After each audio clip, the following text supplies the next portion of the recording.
Life. Life is a journey.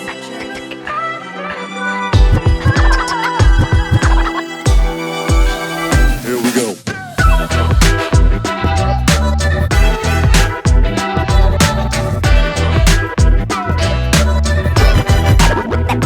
Let's get started.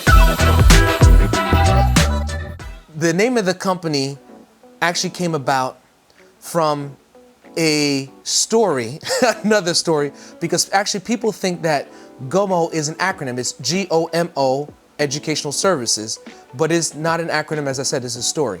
So in 1998, there was a Greek Fest in Philadelphia, Pennsylvania. And I met this young lady who I wasn't exactly sure at the time, but it was someone to be able to speak to, and I spoke to her for about an hour and a half. And within that hour and a half, I realized she's going to be my wife. So we parted. She gave me, she took my number, wouldn't give me a number because we're still only an hour and a half in. It was my first Greek Fest and it was her Greek Fest. We exchanged number, I got her number. She was also impacted by that hour and a half conversation. So we talked almost every single day using those $5 cards or $10 cards. And when I came back, we, within that month, developed such a stronger bond and relationship.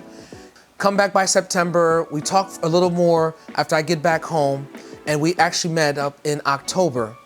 And prior to coming to meet her, I didn't have a car that would make it because I only had a $400 car. I'm a graduate student, and going from Montclair to Newark, I didn't need a great car. But this car was actually sometimes unreliable. So unreliable that I actually had a change of clothes, towel, toothpaste and toothbrush, and even mechanical tools just in case the car ever broke down where we're at, and I've had to use them. So I told my family friend, who's also our mechanic, and his name was Calix Cesar. So Calix in Creole was also, his nickname was Gwoneg. And for many people that know Gwoneg, was an older gentleman, but he was physically fit. So that's why they called him Gwoneg. And Gwoneg told me, I'll take care of the car. All I need you to do is to be able to pray. And I said, Gwoneg, I don't have enough money. Don't worry about that. You just pray. So from that, he said, and what I would like to do is, after you drive, just keep letting me know what's going on. And we got closer because of that, because I had to constantly keep seeing Gwoneg prior to driving, because I had to make sure that the car was really gonna work. And that was driving 3 hours all the way to Millersville University in Lancaster, Pennsylvania from Montclair, New Jersey.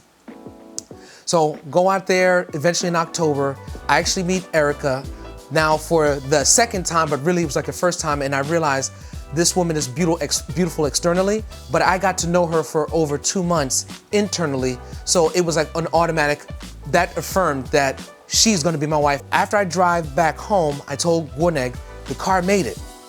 And about every 2 weeks, because I was excited, I'm gonna make sure this relationship works. I kept going to see Erica, and the car just kept going more and going more. And I'm constantly speaking to Erica, which was growing a relationship, but also growing my relationship with Gwoneg. And eventually the car became known as GOMO because it kept going more than expected. So even though there were challenges within the relationship, I just had to basically go to her. We were in our physical presence, and that helped strengthen our relationship. And as a result, we're now married over 20 years. How did I get the name GOMO? I realized that as districts are going through challenges, they need help. Not just help, they need a helping hand.